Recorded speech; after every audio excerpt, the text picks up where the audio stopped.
everybody, it's Howard at Mom's Music, and I'm sitting here with my dear friends, Dennis and Nancy Ledford. They are kind enough to share their time with me today on my episode of Connections. You hear the Johnny Carson music in the background. Anyway, so, all right, so Talks everything. you guys obviously have a long-term connection with Mom's Music. Yes, we do. And the store. Yes, we do. So do you have any of that information there to share about when Marvin opened and how you guys all are connected? Well, we remember the Frankfurt Avenue store. That's Sure. been a while, and that was That was 14 years since we moved here. okay. Believe that? Yeah. 14 years. And that was a pretty neat place. Yeah. Actually, it was a lovely place. But time passes and you move on. Sure. But that was a great place. Yeah, it was. So many fun things there. So do you so remember, many neat people. Marvin always talks about when he first opened the store over there, he had a covered wagon in there. And he would serve bologna sandwiches. Do you remember any of that stuff? That was before my time, obviously. I think probably a lot of that is made up. Marvin doesn't make stuff up. No. But Marvin and I go like way back, and Marvin was always a music store. He was Sure. he was always affiliated. He was Baldwin's, Oh, yeah. and Sure. it's just crazy. His Maxwell cabinets and all that kind Yep. of stuff. So I was always sort of there, In the middle of all that. and he had PAs, and Yeah. nobody had those PAs. Nobody. Yeah. I remember when Buster Brown band bought their first Maxwell cabinets. Sure. And it's just like, It's funny because I think, These is it Rico had Yeah. posted a picture of them playing down, maybe it was Central Exactly. Park or somewhere. and they Rico had all these- Thomas. Yeah. Yeah, big Maxwell cabinets. And I remember, Jeff and I owned a pair, we bought Red Beans and Rice sound system when we were Really? kids. Uh-huh. And it was, it had 4 Maxwell monitors, which What now year was- live. What year was that? Oh Lord, this is probably, I don't know, maybe 81. And they were, I don't know if they were like getting out of it or they bought a new PA and it was like I think they were getting out of it. it was a I think. pair of, 2 PVSP1s and a 1200 mixer and a Oh, wow. CS 800 power amp. I remember it well. And 4 Maxwell monitors with the That's big like the- horn in it. That's like Yeah. the best thing in the Oh world. my God, I had these AKG microphones and it was the most money, it was Robert and Jeff and I. We Yeah. spent, it was $3,000 with all the cables. Yeah, back then. That was like our real first PA. And it sounded good. Oh, no, they. It was a Maxwell real ca- PA. Yeah, it was the a real PA. Maxwell I mean, cabinets were we thank God our dad hauled it. We had a van and we'd haul that thing around and do our little shows with it back then. So. How old were you then? 12? No, I was. Let's see. I was probably 13. Oh, wait. So 12 or 13. Yeah, I'm Really? trying to think. I got to put the math together. I'm 12 or 13. I'm doing the math that I You're- know. you're the I'm youngest supposed to be Gittli, interviewing right? you though, not you. No, but that's This how is more I interesting. really. I I just He's a I very like- interesting guy. yeah, that's it. we've actually played in bands together. Yes, we so and we had a great time. Yeah. Good times. I have great I pictures and I memories. walked by a Don Adder's photograph out there, and I thought, yeah, we did. I mean, we did that gig. Yeah. That was The Speed Museum. yeah. Oh my gosh. Yeah. Yeah. Absolutely. Yeah. Good. Yeah. What a blessing for you guys to to call me to do that stuff. It was just a great time, and it was weird because at that time in my life, I really had I'd taken some time off from playing, and it was Lisa who reminded I was brooding around the house, not Oh, really yeah, knowing yeah. that I was brooding around the house. Lisa is his wife. Yes, my wife, thank God, she said, "Hey, you're driving me crazy. Go find something to do." And thank God you guys had called me to do that stuff and get me back into playing. Well, I mean, And I, you should have been playing. well, Of all the people I know of, you should be playing. Thanks. You and your brother. I mean, that's what you do. you're right. Yeah. And I your was just brother kinda comes lost in and at that plays time. drums. Yeah, that's right. Well, Like, yeah, what? This is where we were at. It was Who knew he played drums? Well, Jeff's a fine drummer. I know. Jeff's a fine drummer. I was blown away. I was like, he really? he can go and not play drums for like years and then sit down behind a kit and Yeah. and lay it down and play. It's no big That's deal. insane. I agree with you. He makes me crazy. Yeah. He's a very talented guy. So yeah, but neither one of us, we'd taken some time off, and thank God you called and said, hey, we got this whole thing we want to do. Let's go have some fun. And that's the reason why we wanted to do it, because it had to be fun. We were worn out with, all the goofiness of the time of having a band. So It was goofiness. it was very goofiness, and we just had a blast doing that. So thanks. No, Got me back into playing. Really. yeah, but and Yeah. then a couple of years later, you call me in Yeah. Voodoo Lounge. That's and right. it's We're like, doing all that. and I showed up with a 5-string fretless That's bass. right. Yeah, and They you go audition. here. You say here, play this Here, thing. go ahead. It's like, what? This is a man's bass. What are you crazy? I can't play this thing. I barely play a 4-string bass. I had the best time playing bass though. Oh, Always- see, that's the way I am. I love It's like it. I want to be a bass player. Me too. So else. Nobody will let me. They won't let me anymore either. I did it for that little period of time, and it's like I love it. So obviously you guys know Marvin and Beverly, obviously, Oh, and the God. boys. You probably knew Mark and Max when they were little squirts and kids and running around and causing trouble. At some point, they've all.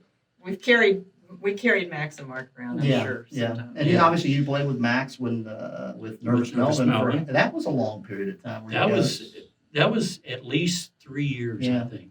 Yeah. So, I just remember because Max and I were working together at the old store when all that was going on. And I just remember you guys would do all those road. I mean, it seems like you guys were close by traveling, but traveling Well, lengths it's, all the time. we were doing Columbus, Oh, Ohio, Yeah. probably twice a month. Yeah. I mean, it was crazy. Yeah. And he'd always show up with 10 minutes. Of course. spare. Yeah, that's all we need. 10 minutes, tune real quick to drive. We're good. Well, he's, in my opinion, Max is such a fabulous drummer because of all the amounts of shows. You know what I mean? The gigs and every it- style of And music it was all that never stuff. the same. And he would go out and play them. And, Yep. and then Mark was with Nancy That's and I. right when y'all in did Flyers. That's right. Now, how long was that? That was Mark was like 16 or 17. Yeah, so that's I mean, been- he was maybe out of high school. right. And so how long did he do that with you guys? A few years? Until we almost killed him. But Yeah, that was right on what, the 2 verge. gigs in? No, it was the first gig, actually. Yeah. Well, the one night he forgot, he was playing bass with us. Yeah. And the one night when we got to the gig and he announced that he didn't have any bass strings. Oh, yeah. But no, we didn't fire him. We just got bass strings. But, it's like, your dad owns a music store. Yeah, really, come on. And Yeah. you don't have bass strings, but yeah. So was he singing with you guys? Oh, Yeah. yes. Yeah. He was. And Yeah. Whoa, just like now. Just Yeah, out of this it's world. just like Yeah. he took Tim Murphy's place. Yeah. Tim Murphy is pretty Yeah. amazing. Yeah. And it's absolutely. like, and He then was in Bobby Lance band. He was one of the leads for Bobby Lance. Yeah, but it was so weird because you're thinking, okay, there's got to be a drop somewhere, No. here, and it's like there wasn't a drop, but the bass strings aside, we got to a gig one night and Scott had left his cymbals in his car. Yeah. Mark gets on the phone, seriously, gets on the phone in Lexington, Kentucky, and finds someone Yeah, who has a set of cymbals. sure. And he brings them, probably And- brought them and to he the brought gig. them to Yeah. the gig. Marvin can do that stuff too. Oh, I It's know. amazing. Yeah, oh, yeah. Well, They they come know up, everybody. Yeah, you know, they do. They Max do. and Mark come by it naturally. They Let's face certainly it, do. They come yeah. by it. We were playing up. This was pretty close to Indianapolis in our console, and it was really the only time I ever felt like we weren't going to be able to do the show because our console, it's a digital console, wouldn't Well, come yeah, on. yeah. And so they're on the phone the whole time calling everybody in the area. And this is not a big town that we were in, but it was weird. Max gets there. We're trying to troubleshoot. We're trying to find this. Mark's calling everybody he knows in town. And so Max gets there. This is great. He goes, we're going to drop this thing to the ground and see what happens. And so Dave and him get this console and they lift it off the nice case that it's in. And they get it to about 6 inches off the ground and just drop it, put it back up on the thing, and it fired up. And we were able to do the show. It's the craziest thing. But again, when you do this and you're in the business long enough, and Max, sells a lot of digital consoles and stuff, it's it's sometimes the old way of fixing something It is is. bang on it, Yeah. and it might come back on. Hit it twice, hit it 3 times, and it won't work. That's right. Hit Yeah. it twice. Yeah. we immediately, after that gig, that was the last time we used that console. We serviced the console and then we sold the console and we bought a new one. But you know, it is those things. You sell it to me? No, I didn't say that. Can I throw one thing in? You can throw whatever Okay. you want.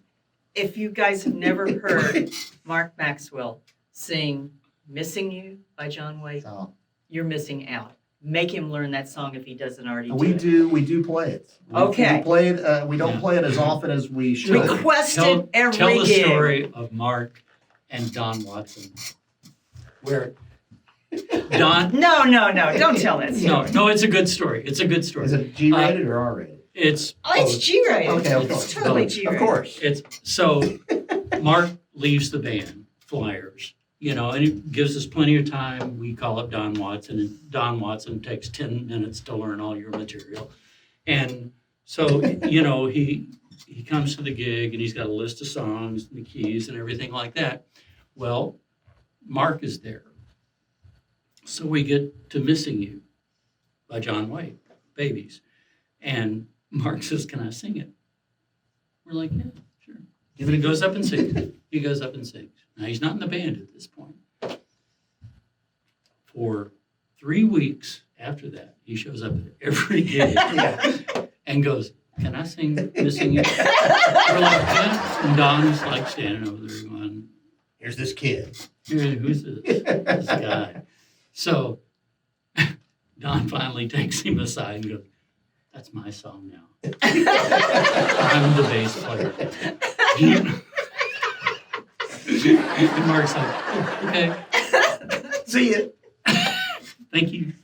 Well, it's you know, when you've been around this family so long, which is Right. really what it is. You know, it's a family. Oh, it is. It's Oh, community Marvin of is the musicians. godfather Absolutely. of Louisville. Yeah, I mean, I No see. doubt, no doubt. I've been around. I've been blessed to be around him and work with him side by side for all of these years now, and I've learned so much from him and the guys in general.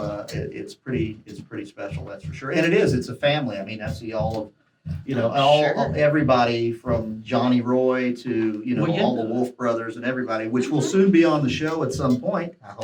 that's good news. You know, and everybody's still playing music, which is a wonderful thing. You know, the thing I tell people all the time is that there's lots of things in life that have a shelf life, but playing music isn't one of them. As long as if you can remain healthy and you can play, Yeah. and it obviously is good for your brain and it's good for, Absolutely. you know, I could go on and on about our experiences in doing it, but what it's meant to me. But I mean, if you learn it, if you learn young, it's something you can share with your family and kids and share with them and teach them, and it becomes something that, Well, again, yeah, I there mean- are not a lot of things that I know of in life that are that special. Well, it's know? like, you know, I mean, we're sitting here, we're sort of joking about the kid upstairs, you know, and it's like, I don't know what to do if somebody isn't playing somewhere, Yeah, you know, Yeah. that you've had something to do Yeah. with, you know, and it's like, you know, I'm playing with one of my ex-students right. on Friday night, Sure. you know, and it's just like, Is that he's- Gabe? Is it Yeah, Gabe. Yeah, which Yeah. Gabe has been shopping with us since he was a kid. right. And I had to find him left-handed guitars, Left-handed guitars. which are hard to find, but we can find them. Game close. Game close, Friday night, where is that? Gabe? Friday night at Amy Z's. Okay, so what else have you got coming up?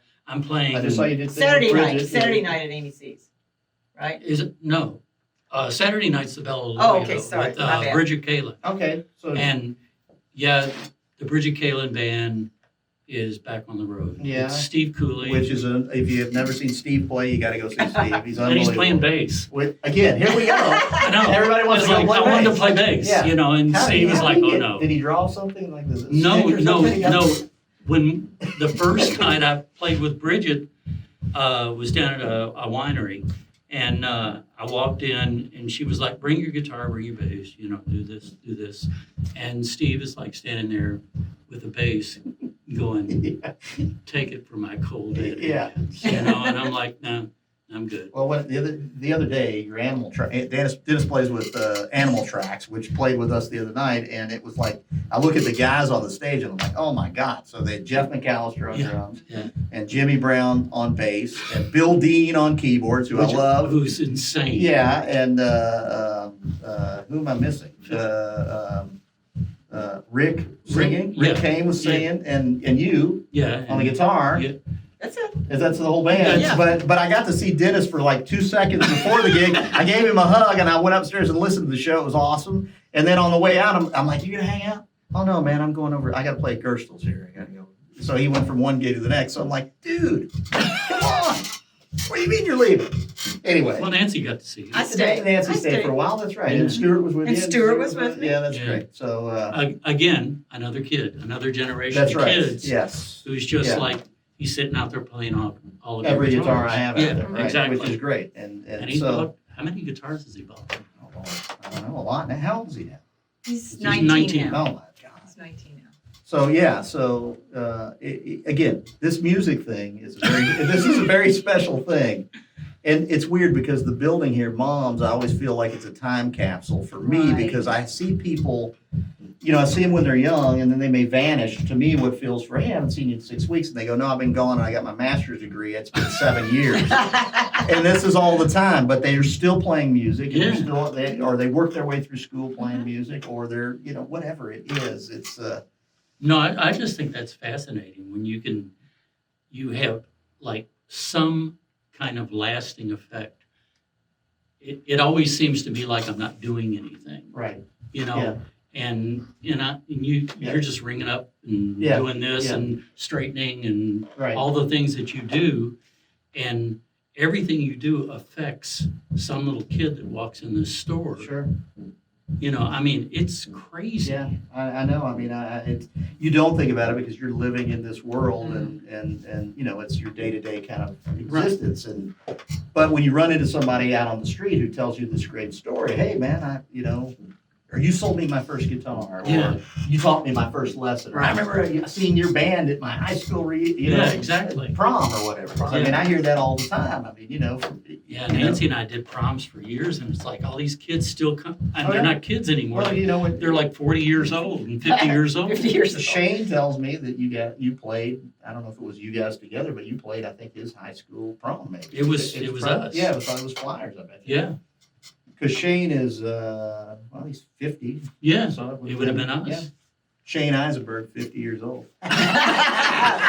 Shame. Anyway, so We had to get that in. yeah, so We rehearsed that, obviously we should put a band together sometime and play some songs. obviously. Let's do it. We had the best time doing that band. It was a lot of fun for a long period of time. And it was a rough and tumble rock and roll band, which is what I like to do. And it's always on the edge. No rehearsals. Never knew what was going to happen. And No rehearsals. sometimes that's the best thing. So I really appreciate you guys coming and talking to me today. Anytime you want to come over and hang out, please do. Marvin, We already do. I know, and I love it. We love Marvin. Any other great We love stories about Marvin. Marvin and Beverly at all? I mean, you guys have obviously gone out the house and been out there, and What a great couple. Yeah. I mean, Yeah. and what a great woman. Beverly, you have my heart. That's right. Yes. Marvin was my I had one real music teacher in my whole life, and that was Marvin. Wow. And he switched me from guitar to bass. Mhm. He asked me if I would play bass with Elysian Field. I was playing guitar at the time. Yep. And we had an opportunity to get Denny Lyle, and I would be standing next to Marvin between Denny Lyle and Mark Maselli, and I said, yes. Yeah. Yes, I want to play Can you bass. sell me a bass? He gave me a bass. Yeah.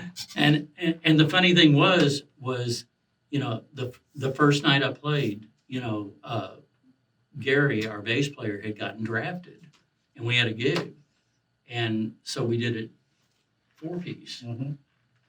So it's just Mark and me and Jimmy and Marvin. So Marvin takes me aside after the first set and goes, "Let's take a walk. Let's smoke." So we're like walking along, smoking cigarettes, like going out of style. Back when cigarettes were good for you. Right. Yeah. Back when they were healthy. They've changed all that. They changed all that in the 80s, Yeah. in case it comes up on a pop quiz. So Marvin goes, "You really like playing bass, don't you?"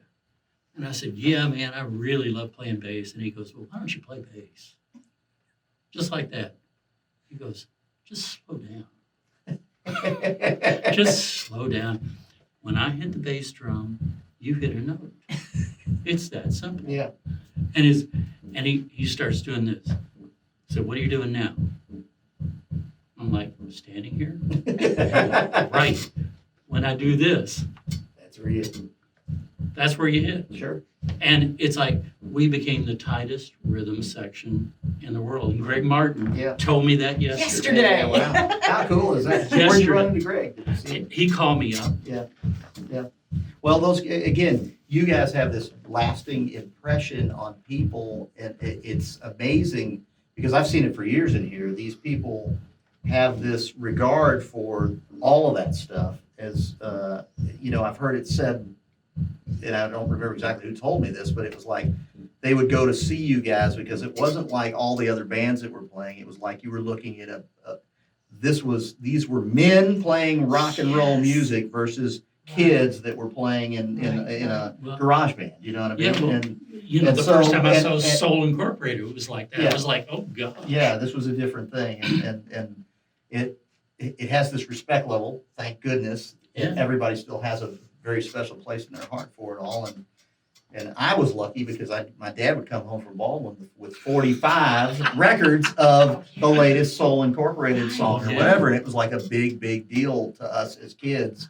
And we would just listen to that thing, drop that needle down over and over and over Well, again. that's where I met Marvin. Yeah. Was Ball. Yeah, so my dad worked at Baldwin's with Marvin and Yeah. Gary Falk and Gary Stonecipher and Oh, all the guys. Wow. Yeah. All And, those guys who were like, Yeah, exactly. And I got to work and study with all those players. So again, I was lucky because everybody kind of, I don't know. I mean, I was just, when I was young, I got to hang and take lessons and work with these people that were Mhm. really, in my book, the top well, guys. see, that's the way I felt when And I, they still, yes, they were, and they still are. Yeah, that's Yeah. exactly right. So, I mean, I was a kid, but I was just able to do that. And now, as I've gotten older, I really appreciate the fact that it's important for our generation to continue to pass these things yeah, on exactly.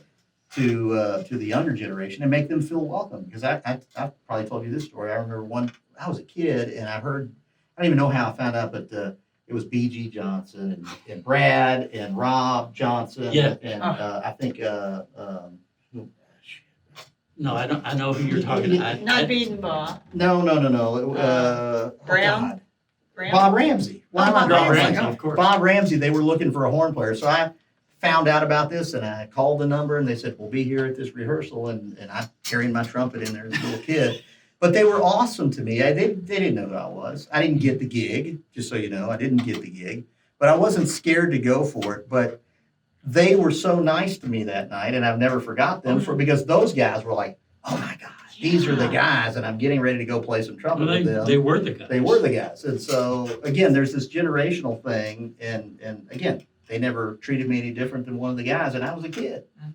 Yeah. So I think that's important too, that everybody feels welcome and wanted to play music, So anyway, I don't want to keep going on. We need to do round 2 and round 3 of these things because I love spending time with these people. These are my family. You can visit us at momsmusic.com. You can Please. subscribe to our YouTube page. You can check it out on Facebook. We'd love for you to visit us. Go see Dennis and Nancy. Go check them out playing. Dennis plays everywhere. You can look him up. Is there a nervousmelvin.com? Is there? There's a Facebook thing. Okay, Facebook. Rigid Kalen. Just look up Dennis Game Ledford. close. Yeah. Game Animal Close. tracks. Animal Tracks. I mean, And frequency. Yeah. Don't forget frequency. the other night at the gig, I think somebody announced before you guys played that you 5 guys in that band played like With 20 bands. 20 other bands, each one, and 20 bands. And that's not far from the truth. These are the best of the best we have in town. And just grateful that everybody's still playing music. So, all right, we'll see you soon. We love you. Connections, Mom's Music. See you next time.